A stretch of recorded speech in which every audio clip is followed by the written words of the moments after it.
কুলিল্লাহুম্মা মালিকাল মুলক তুতিল মুলকা মান তাশা ওয়া তানজিউল মুলকা মিম্মান তাশা।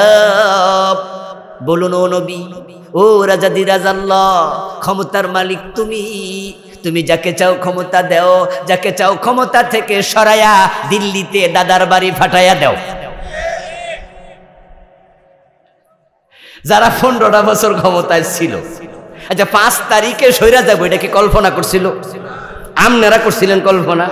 আরে ভাই, সালমান এফ রহমানও ভাবে নাই, ভাবলে কিন্তু হেলিকপ্টার লইয়া ওই দিনে যাইতো গা, পরের দিন আর দাড়ি কামান লাগতো না।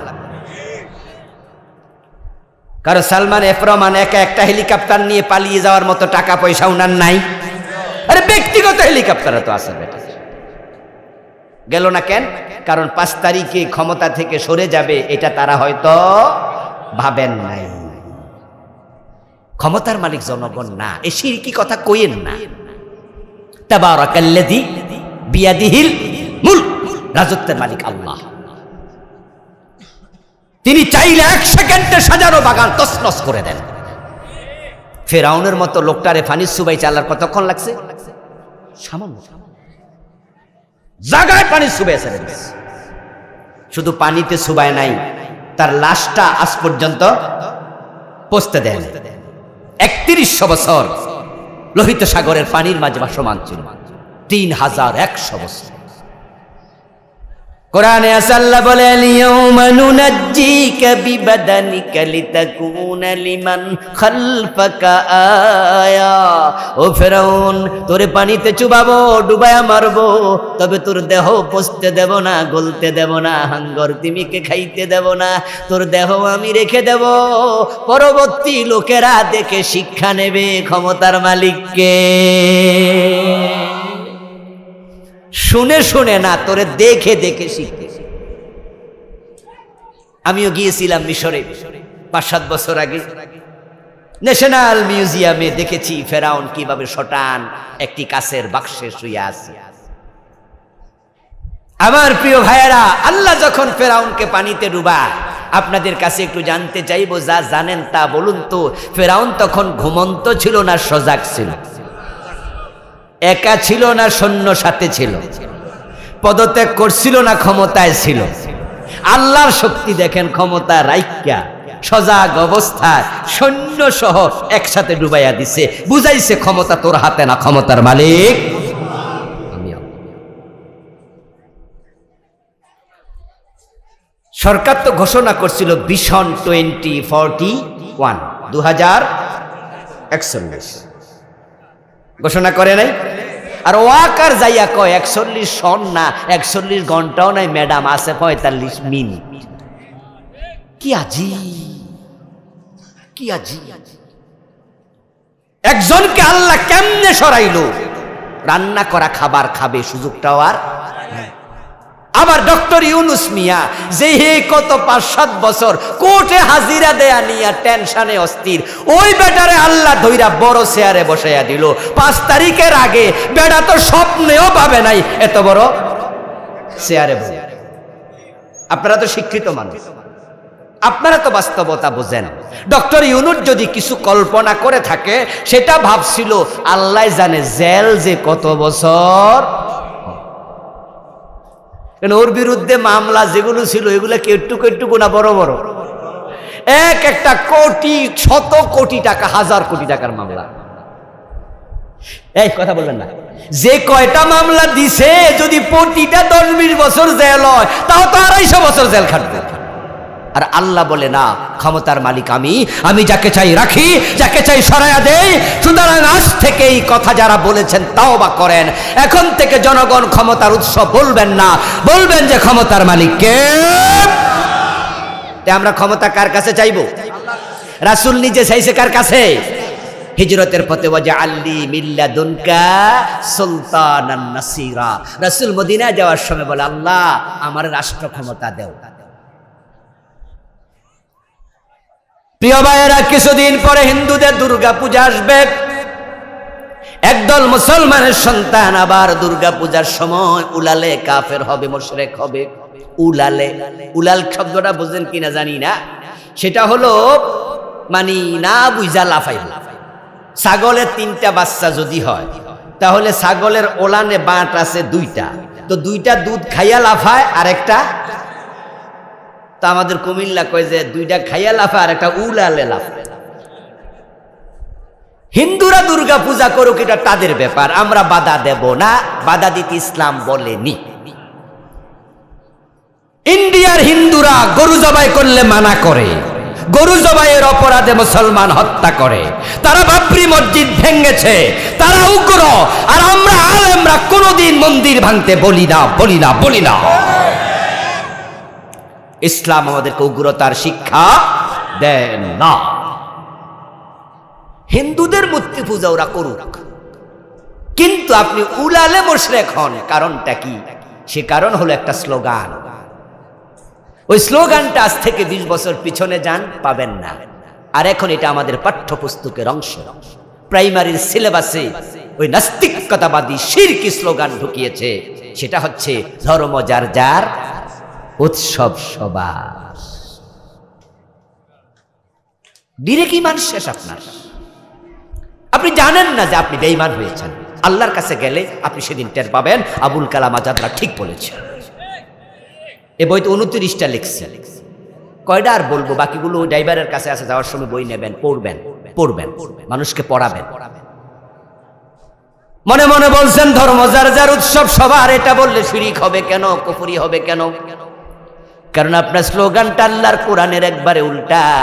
কোরআনের স্লোগান হলো লাকুম দীনুকুম ওয়ালিয়া দীন। বাংলা অর্থ হলো তোমার ধর্ম তোমার, আমার ধর্ম আমার, দুইটা এক না আলাদা। ভাই ভাই ভাই কথা বলেন না, এক না আলাদা? তাহলে স্লোগান তো হবে ধর্ম যার, উৎসব তার। জান্নাতে যাওয়ার জন্য 2টি শর্ত, ঈমান এবং নেক আমল। ঈমান এবং নেক আমল দুটাকে শর্ত আল্লাহ দিছেন। ডিসকাউন্ট খুঁজেন না, বাংলাদেশের লোকেরে এই ডিসকাউন্টে ডুবাই দিছে।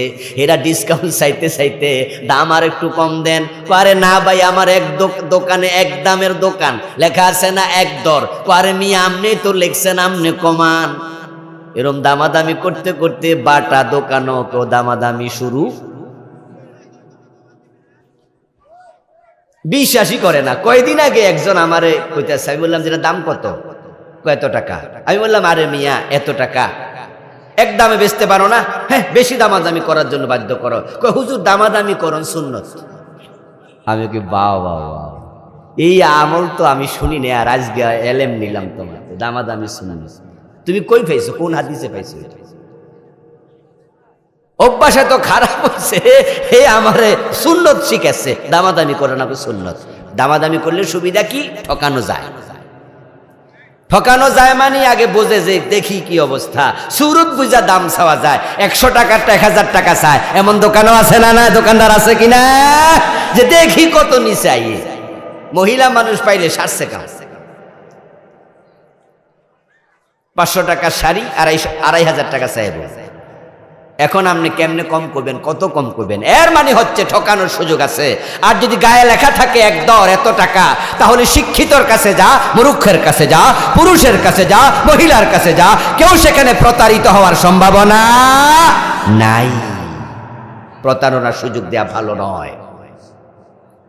দামাদামি নাজায়েজ নয়, জায়েজ, কিন্তু সুন্নাত বলার কোনো সুযোগ নাই। আমার প্রিয় ভাই, বলছিলাম ডিসকাউন্ট আমাদেরকে শেষ করে দিছে। এখন আমরা জান্নাতে যাওয়ার জন্য ডিসকাউন্ট চাই। এই মিয়া নামাজে আসো না, জান্নাতে যাইবা না? এলাকার মুরব্বি জিগায় যুবকের। যুবক জবাব দে, হুজুর কি যে কোন, এটা তো আগে ফাইনাল কইরা রাখছি, জান্নাতের ব্যাপারে কোনো টেনশন নাই, ওখানে যাব নিশ্চিত। কই কেমনে কি বুঝলাম না, তুমি তো জুমার নামাজও পড়ো না। পিছল খাইয়া পড়লো পশ্চিম দিকে, কাইতুয়ে দক্ষিণ দিকে। আপনারা বলুন তো, জুমাটা পর্যন্ত পড়ে না এমন জালেম কি আপনাদের এলাকায় 2-1টা নাই? জুমার নামাজ অথচ ওরে জিজ্ঞেন বেহেশতে যাই মানি, মুস্কি হাসি দিয়া কইব জামু মানি।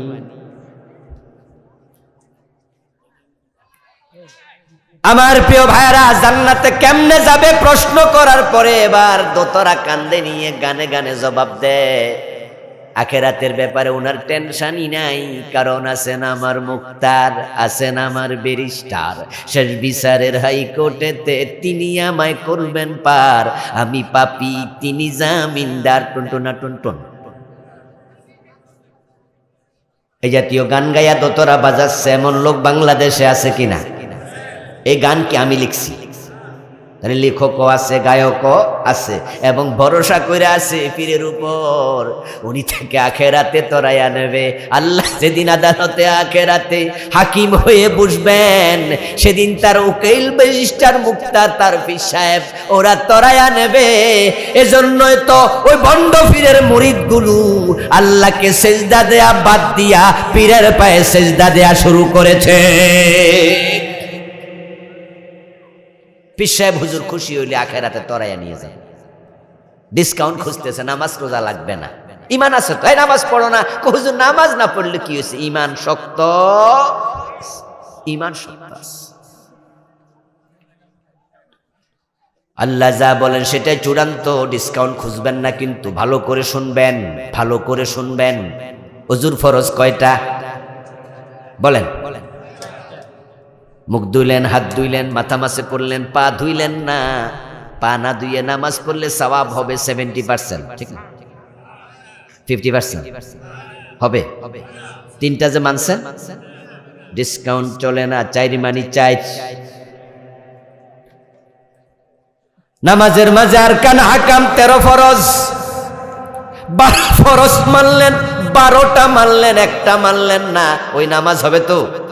কিছু তো হবে। ডিসকাউন্ট চলে না, 13 মানি 13।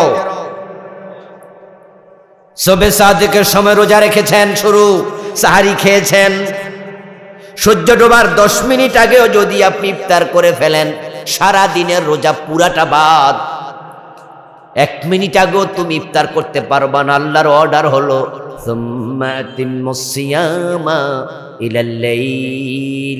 তুমি রোজাটাকে রাত পর্যন্ত পূর্ণ করো। সুতরাং সূর্য ডোবার 1 মিনিট আগেও যদি কেউ জেনে বুঝে ইফতার করে, তার পুরা দিনের রোজা বাদ। এই যে 16 ঘন্টা 15 ঘন্টা রাখলো, এর একানা দামও নাই।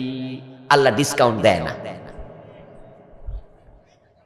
আমরা তো সুদ খাইও জান্নাত খুঁজি, নামাজ না পড়ি জান্নাতে যাব, এত সোজা, এত সোজা। আদম আলাইহিস সালাম জান্নাতে আল্লাহর কথা শোনেন নাই মাত্র কয়টা? মা হাওয়া শোনে নাই কয়টা? জান্নাতে আল্লাহ থাকতে দিছে তো, আমরা শুনি না কয়টা? স্বপ্ন দেখেন কেমনে ওখানে যাবেন? জটিল বিষয়, বড় জটিল। কোরআনে আল্লাহ তাআলা কাহিনীগুলো শোনায়। ফালাম্মা যাকাশ শাজারা বাদাত লাহুমা সাওআতুহুমা তাফিকা ইয়াকসিফানি আলাইহিমা মিন ওয়ারাকিল জান্নাম। আদম হাওয়া আল্লাহর নিষিদ্ধ বৃক্ষের ফল খেলো, সাথে সাথে আল্লাহ জান্নাতের পোশাক খুলে নিয়ে গেলেন। আল্লাহ বুঝালেন, আমার কথা না শুনলে আমি জান্নাতের কাপড় গায়ে রাখি না।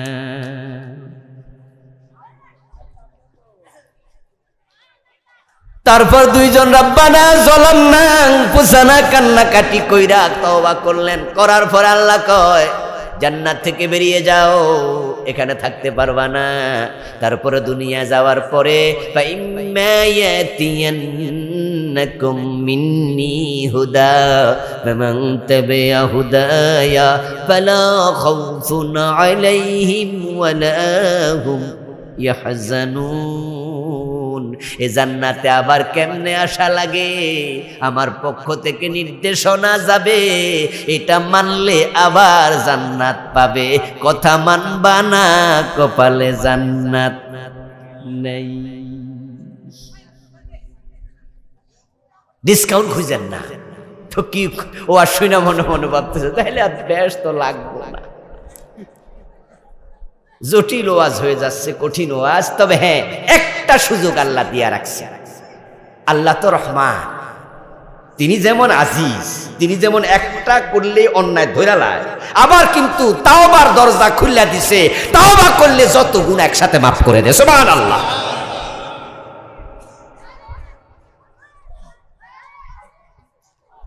এমন একটা দরজা বানাইছে, এটার নাম বাবু তাওবা, তাওবার দরজা।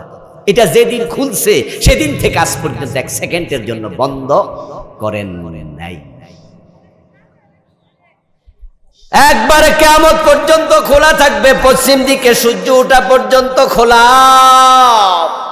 বরং যে ব্যক্তি গুনাহ করার পরে তাওবা করে, আল্লাহ কোরআনে কয় উলাইকা ইউবাদদিলুল্লাহু সাইয়্যাতিহিম হাসানাত, তাওবাকারীকে আমি শুধু ক্ষমা করি না, যে পরিমাণ গুনাহ ছিল তাওবা করলে গুনাহটারেও আমি সওয়াব বানিয়ে দেই। তাহলে যারা সুদ খাচ্ছেন তারা কি সুদ খাইতে খাইতে মরে যাবেন না তাওবা করবেন? মা কয় না রে, পাবলিক কথা কয় না। কি সুদ খাইতে খাইতে মরে যাবেন না তাওবা দরকার? যারা ঘুষ খাচ্ছেন তাওবা দরকার, ওজনে কম দেন, মালে বেজাল দেন, তাওবা দরকার আছে না নাই? ওই যে বড়ির জমি এখনো ধরে রাখছেন, ফিরাইয়া দেন, ফিরাইয়া দেন। তাওবা করেন। তাওবা মানে কি জানেননি? তাওবা মানে আতুবু ইলাইক, এটা শুধু না, এটা তাওবার শব্দ। মূল তাওবা হচ্ছে যে অপরাধ করছেন সেটা ছেড়ে দিতে হবে। ঈমান হলো জান্নাতে যাওয়ার প্রথম শর্ত। এবার আসুন, আমরা তো ঈমান নিয়ে মরতে চাই। ঈমান নিয়ে যারা মরতে চান তারা তিনটি কাজ করবেন না। তিন কাজ করলে ঈমান থাকে না। 1 নাম্বার কুফর, 2 নাম্বার শিরিক, 3 নাম্বার নেফাকে ইতিকাদি।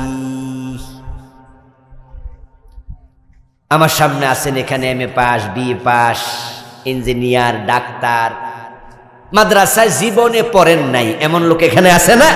আছেন। আচ্ছা, আপনাদের পক্ষে কি মাদ্রাসায় পড়ে আমাদের মতো এরকম মাওলানা হওয়া সবাই বয়সে কুলাইব? সবার পক্ষে সম্ভব? কিন্তু জান্নাতে যাওয়া তো লাগবো। জান্নাতে যেতে হলে ইলম অর্জন করা সবার জন্য ফরজ। কি ঠিক না? তলাবুল ইলমি ফরিদা আলা কুল্লি মুসলিম। এখানে কোনো ছাড় নাই।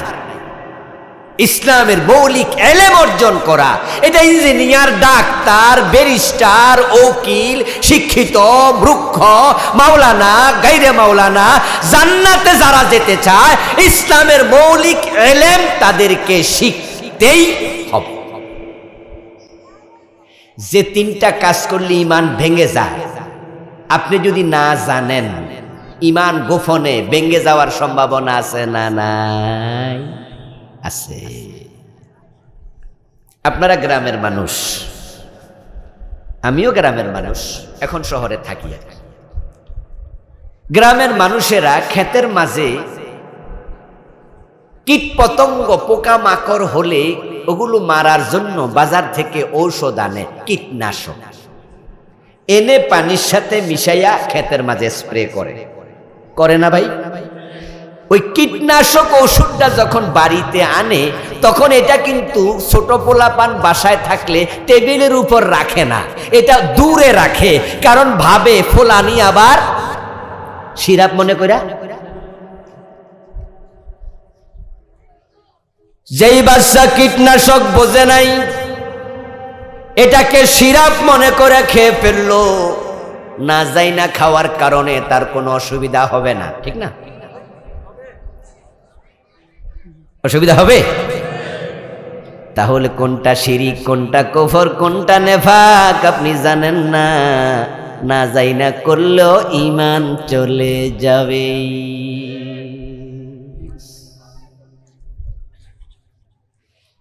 হাশরের ময়দানে আল্লাহর সামনে হাজির হইয়া কত মানুষ দেখবে আমলনামা সাদা কাগজের মতো খালি, একটা নেকিও নাই। অথচ লোকটা ছিল নামাজি, লোকটা ছিল হাজি, লোকটা ছিল ভালো মানুষ। ও দোস্ত, আল্লাহকে বলবে আল্লাহ আমার সওয়াব কই? আমল নামা খালি কেন? আল্লাহ বলবে, ও মিয়া তোমার তো ইমানটাই নাই, আর যার ইমান নাই তার আমল থাকবে না। বাংলায় প্রবাদ আছে, জাল সিরা হইলে চলে কিন্তু ডুলা ভাঙ্গা হইলে চলে না। আমি জানি না এই প্রবাদ এই এলাকার মানুষ বোঝে কিনা। জাল তো চিনেন, যে ডুলা চিনেন, মাছ যেটাতে রাখে এটারে কি করে? খালই। আচ্ছা, এবার তো চিনছে। জাল ছিদ্র, কিন্তু ট্যাংরা মাছ ছিদ্র জাল উঠতে যায়, কারণ ট্যাংরা মাছের কি আছে। কিন্তু ডুলা যদি ছিদ্র হয়, খালই যদি ছিদ্র হয়, কোনো মাছই আর থাকে না। আমলে কিছু ত্রুটি আল্লাহ হয়তো ছাড়বে, ইমানে ত্রুটি হলে আল্লাহ ছাড়বেন না। ইমান হলো অঙ্কের মতো, 10 লাইনের অঙ্ক, 9 লাইন ঠিক হয়েছে, 1 লাইন ভুল হয়েছে, 10-এ কত? কত পাবেন ভাই? এরা কথা বলতে থাকেন না একটু। কত পাবেন? কেউ ভুল করলো 5টা, সে কত? কেউ ভুল করছে 10 লাইনে 10টা, সে পাবে কত? কেউ লেখে নাই, সে কত? ইমান ঠিক নাই, যার ইমান নাই সে কাফের। যে কোরআনের কিছু মানে না, সেও কি কাফের। কেউ একটা মানে না, সেও। বড় সেনসিটিভ বিষয় এই যে কাদিয়ানি, তারা পবিত্র কোরআনে শুধুমাত্র একটা মেসেজের সাথে সংঘর্ষ লাগাইছে, সেটা হচ্ছে খাতামান নাবিয়্যিন। তারা নামাজ, রোজা, হজ, যাকাত সব মানে, এভরিথিং মানে। এবং আপনার পাশে দাঁড়িয়ে কোনো কাদিয়ানি যদি নামাজ পড়ে, তা শুরু থেকে নামাজের শেষ পর্যন্ত আপনি ভাবতেও পারবেন না লোকটা কাদিয়ানি। কারণ তার কিয়াম, কুউদ, রুকু, সিজদা, তিলাওয়াত সব আপনার সাথে 100-100 মিলে যাবে। কারণ সে যে নবী মুহাম্মদকে শেষ নবী মানে না, এটা কি নামাজে বোঝা যায়? বোঝা যায় না, এটা তো অন্তরের ব্যাপার। ঈমান কই থাকে? অন্তরে। ও দোস্ত, কাদিয়ানি আল্লাহর একটা আইন মানে নাই, একটা বিধান মানে নাই। প্রিয় নবী শেষ নবী, তারা কাফের হয়ে গেল, বাকিটা মাইনাও লাভ নাই। এবার বলুন তো, ইবলিস শয়তান মোমেন না কাফের? সে আল্লাহর কয়টা আইন মানে নাই? আল্লাহ বলছে আদম রে সেজদা করো, সে বলছে না। ঈমান আছে না গেছে? আল্লাহ কই সূর ধরে হাত কাটো, এই আইন কোরআনে আছে কিনা? 54 বছরে কয়জন সূরের হাত কাটছেন? কেন হাত কাটবেন? বাংলাদেশে তো চোর নাই, যা আছে সব ডাকাইত। কারণ প্রধানমন্ত্রী তো বলছে ওনার বাড়ির ফিয়ন কত কোটি টাকার মালিক। আচ্ছা, 400 কোটি টাকা যে চুরি করে, এটাকে চোর না ডাকাত? তাও ছোট ডাকাত না বড় ডাকাত? শরীয়তের বিধান হলো ডাকাত ধরে শুলে দাও, জেনা করলে হাত কেটে দাও, মদ পান করলে 80 বেত লাগাও, বিবাহিত জেনা করলে পাথর মারো। কাদিয়ানি মানলো না, একটা কাফের। ইবলিস শয়তান আল্লাহর একটা আইন মানলো না, কাফের। আমরা ডজন ডজন বাদ দিয়া আমরা কই আমরা মোমেন, কারণ আমাদের ঈমান সুপারগুলো দিয়া লাগাইছি, এটা শুনবো না।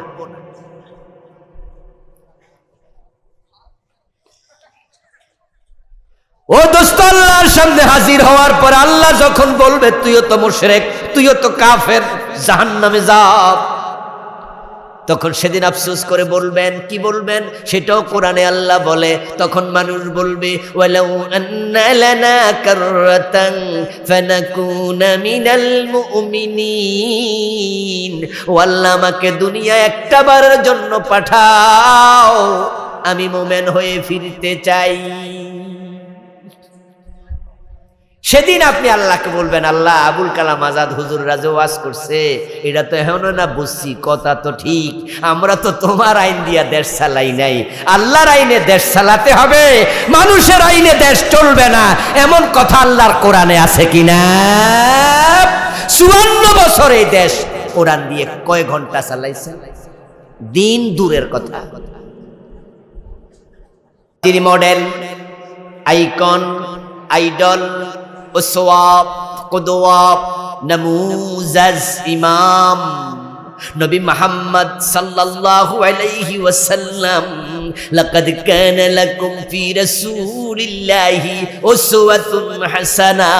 আমার রাসূল যখন মদিনার প্রেসিডেন্ট ছিলেন 10 বছর, সবাই একটু বলুন তো উনি মন মতো দেশ চালাইছে না কোরআন মতো? ওমর যখন অদ্য দুনিয়ার প্রেসিডেন্ট ছিলেন, উনি মন মতো চালাইছে না কোরআন মতো? 54 বছর আমরা কোরআন দিয়ে একদিনও চালালাম না। এতে বোঝা যায় আমরা রাসূলকে আদর্শ এক্ষেত্রে মানি নাই।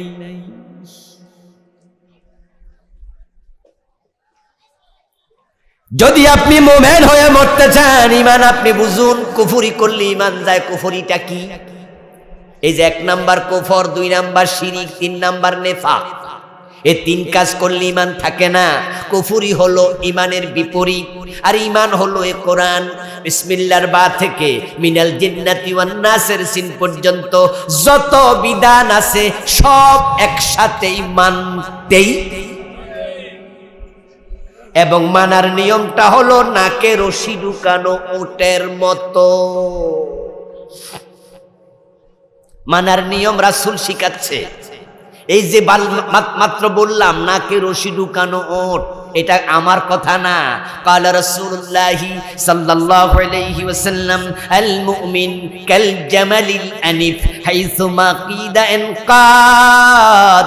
আমার নবী বলে, যখন তুমি মুমিন হবে তখন হবে ওই ওটের মতো, যে ওটের নাকের ভিতরে মালিক রশি ঢুকাইছে। টান দিতে দেরি, কদম দিতে দেরি করে না। ঈমান যখন আনবা, কালেমা যখন পড়বা, কোরআন হাদিসে যা আছে মানতে 1 সেকেন্ড দেরি করা যাবে না।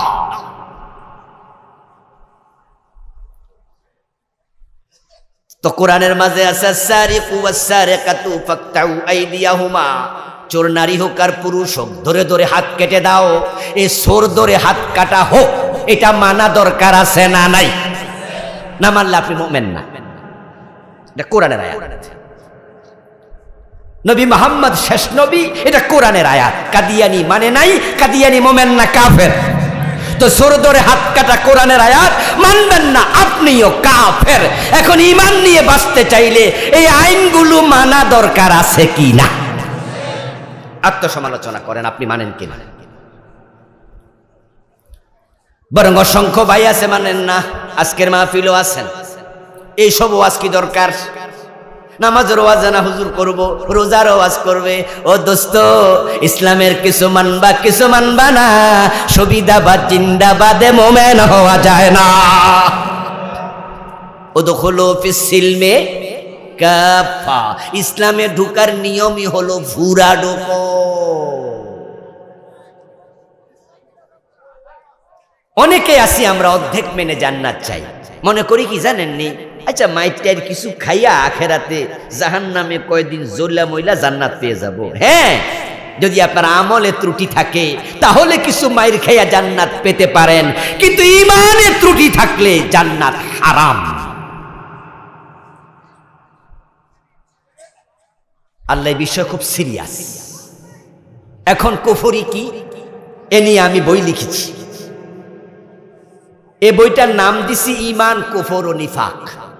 এই বইতে বাংলাদেশে চলমান 56টা কুফর লিখছে। কয়টা কব? 1 মিনিট করে কইলেও তো 56 মিনিট লাগবে। তো আরেকটা না আছে শিরিক, যেটা করলে ঈমান চলে যায়। এ বিষয়ে আলাদা বই লিখেছি, ছোট্ট বই। এ বইতে বাংলাদেশে চলমান 29টা লিখছে। 1 মিনিট করে কইলেও তো 29 মিনিট লাগবে। নিফাক লিখেছি 28টা, কোরআন এবং হাদিস থেকে। আপনারা শুনেছেন 3টা। কথা বললে মিথ্যা বলবে, ওয়াদা করলে খেলাফ করবে, আমানত রাখলে খেয়ানত করবে। এগুলো ছোট্ট ছোট্ট নিফাক, ঈমান যায় না। কিন্তু এমন নিফাক আছে যেটা অন্তরে থাকবে আব্দুল্লাহ ইবনে উবাইর সাথে জাহান্নামী হবেন। এ দেশের অসংখ্য লোক খবরই রাখে না। কেমনে খবর রাখবে? এ কোরআন তো সিলেবাসে নাই। হতভাগা জাতি। এই দেশে এসএসসিতে 200 ইংরেজি, 200 অঙ্ক, 200 বাংলা, বিজ্ঞান বিভাগে 300 নাম্বার বিজ্ঞান, আছে আরো কত সাবজেক্ট। কিন্তু আল্লাহর কোরআনটা 100 নাম্বার করা যেত, হাদিস 100 করা যেত। তারা প্রাইমারি তো ঢুকায় নাই, হাই স্কুলও ঢুকায় নাই, বিশ্ববিদ্যালয় ঢুকায় নাই, এমএ পাস করেছে, ডাক্তার হয়েছে। আল্লাহর কোরআনের অর্থ জানা দূরের কথা, দেখে দেখেও পড়তে পারে না, এমন সিলেবাস বানাইছে হতবাগার দল, হতবাগার দল। এই যে আমার সামনে বসে আছেন, কয়জনে পারেন বিশুদ্ধ কোরআন তেলাওয়াত? অথচ আপনিও তো matric pass, IA pass, BA pass, কেন পারবেন না? একটা মানুষ যখন ডাক্তার হয় সে কি পরিমাণ বই পড়া লাগে আপনি ভাবতে পারছেন? ইঞ্জিনিয়ার যারা হয় কি পরিমাণ ইংরেজি বই পড়ে।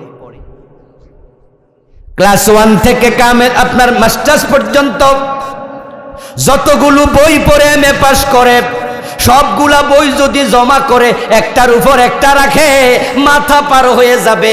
এত বই পড়ে এমএ পাস করলো।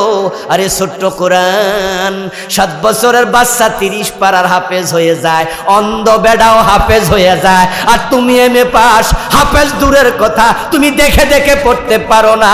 এমন সিলেবাস বানাইছে, এই সিলেবাস ডাস্টবিনে নিক্ষেপ করা দরকার।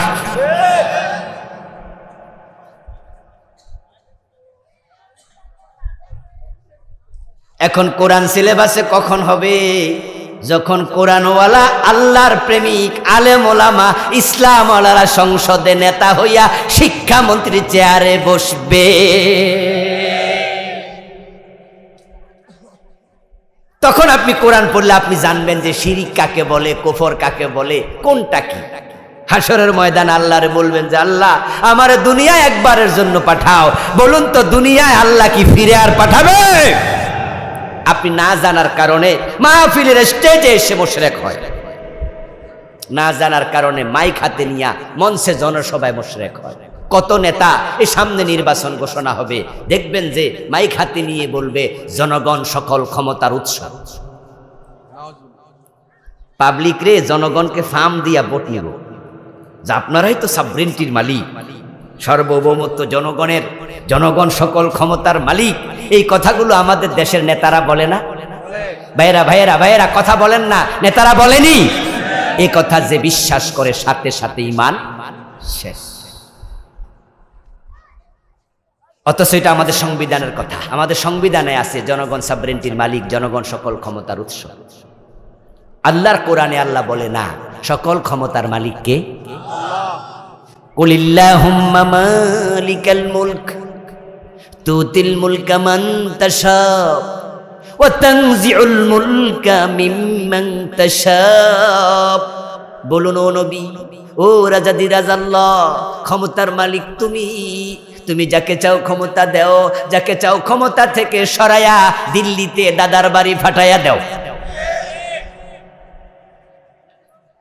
যারা 15টা বছর ক্ষমতায় ছিল, আচ্ছা 5 তারিখে সইরা যাবো, এটা কি কল্পনা করছিল? আপনারা করছিলেন কল্পনা? আরে ভাই, সালমান এফ রহমানও ভাবে নাই। ভাবলে কিন্তু হেলিকপ্টার লইয়া ওই দিনে যাইতো গা, পরের দিন দাড়ি কামান লাগতো না। কারণ সালমান এফ রহমান একা একটা হেলিকপ্টার নিয়ে পালিয়ে যাওয়ার মতো টাকা পয়সা উনার নাই। আরে ব্যক্তিগত হেলিকপ্টার তো আছে, গেল না কেন? কারণ 5 তারিখে ক্ষমতা থেকে সরে যাবে, এটা তারা হয়তো ভাবেন নাই। ক্ষমতার মালিক জনগণ না, এ শিরকি কথা কইেন না। তাবারাকাল্লাযী বিয়াদিহিল মুলক, রাজত্বের মালিক আল্লাহ। তিনি চাইলে 1 সেকেন্ডে সাজানো বাগান তছনছ করে দেন। ফেরাউনের মতো লোকটারে ফানি সুবাই চালার কতক্ষণ লাগছে? সামান্য জায়গায় পানি সুবাইছে। শুধু পানিতে সুবায় নাই, তার লাশটা আজ পর্যন্ত পচতে দেন। 3100 বছর লোহিত সাগরের পানির মাঝে ভাসমান ছিল, 3100 বছর। কোরআনে আছে আল্লাহ বলে আল-ইয়াওমা নুনাজ্জিকা বিবাদানিকা লিতাকুনা লিমান খালফাকা আয়া। ও ফেরাউন, তোরে পানিতে চুবাবো, ডুবায়া মারবো, তবে তোর দেহ পচতে দেব না, গলতে দেব না, হাঙ্গর তিমিকে খাইতে দেব না। তোর দেহ আমি রেখে দেব, পরবর্তী লোকেরা দেখে শিক্ষা নেবে ক্ষমতার মালিককে। শুনে শুনে না, তোরে দেখে দেখে শিখতেছি। আমিও গিয়েছিলাম মিশরে 5-7 বছর আগে। ন্যাশনাল মিউজিয়ামে দেখেছি ফেরাউন কিভাবে শটান একটি কাচের বাক্সে শুয়ে আছে। আমার প্রিয় ভাইয়েরা, আল্লাহ যখন ফেরাউনকে পানিতে ডুবায়, আপনাদের কাছে একটু জানতে চাইবো, যা জানেন তা বলুন তো, ফেরাউন তখন ঘুমন্ত ছিল না সজাগ ছিল? একা ছিল না সৈন্য সাথে ছিল? পদত্যাগ করছিল না ক্ষমতায় ছিল? আল্লাহর শক্তি দেখেন, ক্ষমতা রাইকা সজাগ অবস্থায় সৈন্য সহ একসাথে ডুবাইয়া দিছে, বুঝাইছে ক্ষমতা তোর হাতে না, ক্ষমতার মালিক আমি। সরকার তো ঘোষণা করছিল ভিশন 2041 2041 ঘোষণা করে নাই? আর ওয়াকার যাইয়া কয় 41 সন না, 41 ঘন্টাও নাই ম্যাডাম, আছে 45 মিনিট। কি আজি, কি আজি! একজনকে আল্লাহ কেমনে সরাইলো? রান্না করা খাবার খাবে সুযোগটাও আর। আমার ডক্টর ইউনুস মিয়া, যে কত 5-7 বছর কোর্টে হাজিরা দেয়া নিয়া টেনশনে অস্থির, ওই বেটারে আল্লাহ ধইরা বড় চেয়ারে বসাইয়া দিল। 5 তারিখের আগে বেটা তো স্বপ্নেও পাবে নাই এত বড় চেয়ারে বসে। আপনারা তো শিক্ষিত মানুষ, আপনারা তো বাস্তবতা বোঝেন। ডক্টর ইউনুস যদি কিছু কল্পনা করে থাকে, সেটা ভাবছিল আল্লাহ জানে জেল যে কত বছর। ওর বিরুদ্ধে মামলা যেগুলো ছিল, এগুলো কেটুকু একটুকু না বড় বড়, এক একটা কোটি, 100 কোটি টাকা, 1000 কোটি টাকার মামলা। এই কথা বলবেন না, যে কয়টা মামলা দিছে, যদি প্রতিটা 10-20 বছর জেল হয়, তাও তো 250 বছর জেল খাটবে। আর আল্লাহ বলে না, ক্ষমতার মালিক আমি, আমি যাকে চাই রাখি, যাকে চাই সরাইয়া দেই।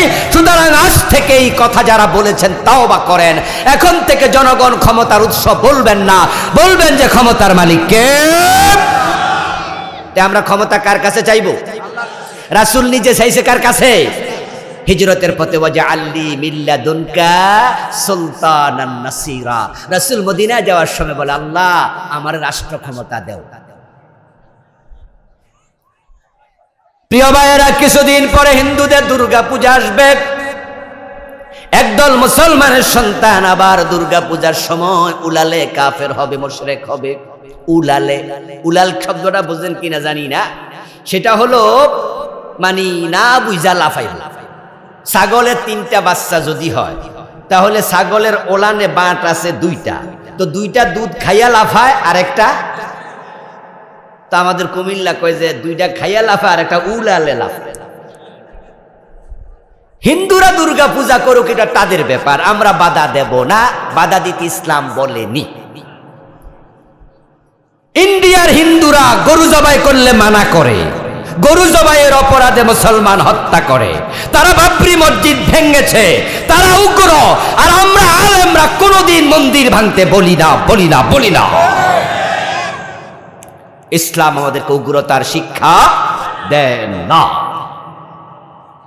হিন্দুদের মূর্তি পূজা ওরা করুক, কিন্তু আপনি উলালে মুশরিক হন। কারণটা কি? সে কারণ হলো একটা স্লোগান। ওই স্লোগানটা আজ থেকে 20 বছর পিছনে যান, পাবেন না। আর এখন এটা আমাদের পাঠ্যপুস্তকের অংশ। প্রাইমারির সিলেবাসে ওই নাস্তিকতাবাদী শিরকি স্লোগান ঢুকিয়েছে, সেটা হচ্ছে ধর্ম যার যার, উৎসব সবার। ডিরেক্ট ঈমান শেষ আপনার। আপনি জানেন না যে আপনি বেঈমান হয়েছেন। আল্লাহর কাছে গেলে আপনি সেদিন টের পাবেন আবুল কালাম আজাদরা ঠিক বলেছে। এ বইতে 29টা লিখছে, কয়টা আর বলবো, বাকিগুলো ওই ড্রাইভারের কাছে আছে, যাওয়ার সময় বই নেবেন, পড়বেন, পড়বেন, মানুষকে পড়াবেন। মনে মনে বলছেন ধর্ম যার যার, উৎসব সবার, এটা বললে শিরক হবে কেন, কুফরি হবে কেন? কারণ আপনার স্লোগানটা আল্লাহর কোরআনের একবারে উল্টা। কোরআনের স্লোগান হলো লাকুম দীনুকুম ওয়ালিয়া দীন। বাংলা অর্থ হলো তোমার ধর্ম তোমার, আমার ধর্ম আমার, দুইটা এক না আলাদা। ভাই ভাই ভাই কথা বলেন না, এক না আলাদা? তাহলে স্লোগান তো হবে ধর্ম যার, উৎসব তার। হতভাগা মুসলমান, হিন্দুদের কয়টা ভোট পাওয়ার লাইগা এই স্লোগান বাংলাদেশে ঢুকাইছে। এমনি নাচনেওয়ালি আর ওদের ঢোলে বাড়ি। এমনি হিন্দুদের এমন মন্দির আছে যে মন্দিরে মুসলমানের ফোলাপানের ধাক্কায় বাতাসা খাইয়ালায়, কাইরা কাইরা খাইয়ালায় তাদের প্রসাদ। এবং হিন্দুদের মন্দিরে দুর্গা পূজার সময় এমনও হবে হিন্দুর চেয়ে মুসলমান বেশি ভিড় জমাত। আবার যখন এটাকে স্লোগান বানাইয়া দিছে, ফুলাপান আরো দল বাইন্দা যাচ্ছে, গিয়ে হাততালি দেয়, আনন্দ করে। অথচ হিন্দুদের মূর্তি পূজা এটা জায়েজ না হারাম? এটা কি শিরিক নয়? যারা মূর্তি পূজা করে তারা জান্নাতে যাচ্ছে না জাহান্নামে? তো জাহান্নামের কাজকে তুমি সাপোর্ট করো কেমনে, প্রমোট করো কেমনে? হিন্দুদের মূর্তি পূজা তাদের আনন্দের অনুষ্ঠান। আচ্ছা, আমাদের কোরবানির ঈদ কি আমাদের আনন্দের অনুষ্ঠান না? আচ্ছা, আপনাদের এলাকায় কেমনে গরু জবে করেন দেখতে কয়জন হিন্দু আইছে কোরবানির ঈদে? এই কথা বলে না কেন ভাই? আইছে কোনোদিন? তো তারা যদি না আইয়ে তুমি যাও কেন?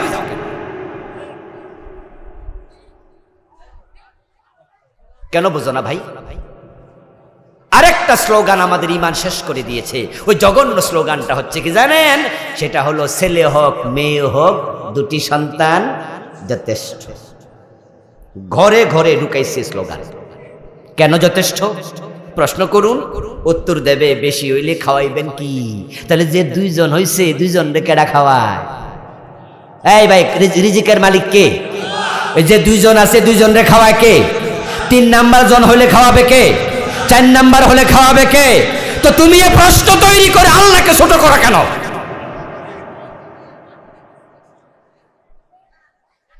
মুখ দিয়েছেন যিনি, আহার দেবেন তিনি। তুমি উসিলা ধরো, তুমি ওসিলা ধরো। রাজ্জাক তুমি না, রাজ্জাক তো আল্লাহ।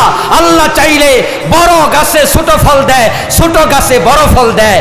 আমরা ছোট কালে পেয়ারা খেয়েছি, গাছে উঠে উঠে পেয়ারা ছিল ওটুকু, আর এখন পেয়ারার জন্য গাছে ওঠা লাগে না, গাছ হয়েছে ছোট, এক একটা হয়ে গেছে 1.5 কেজি।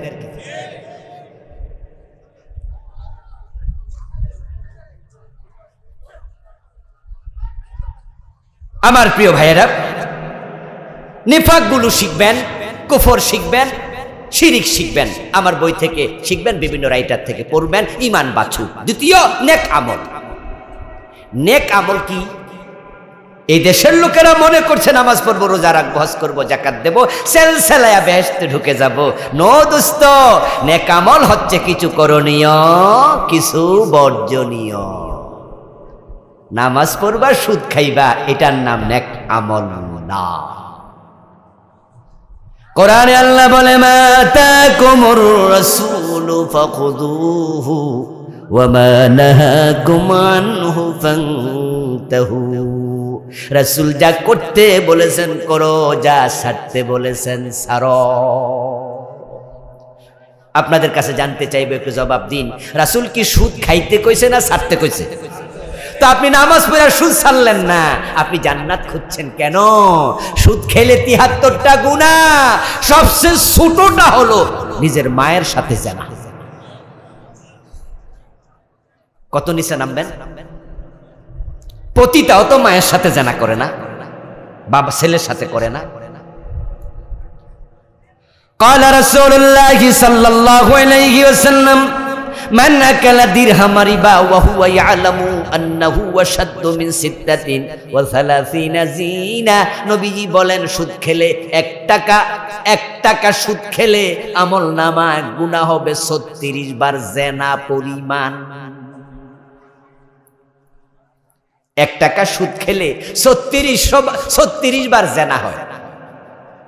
100 টাকা সুদ খেলে 3600 বার জেনা হয়। 1000 টাকা সুদ খেলে 36,000 বার জেনা হয়।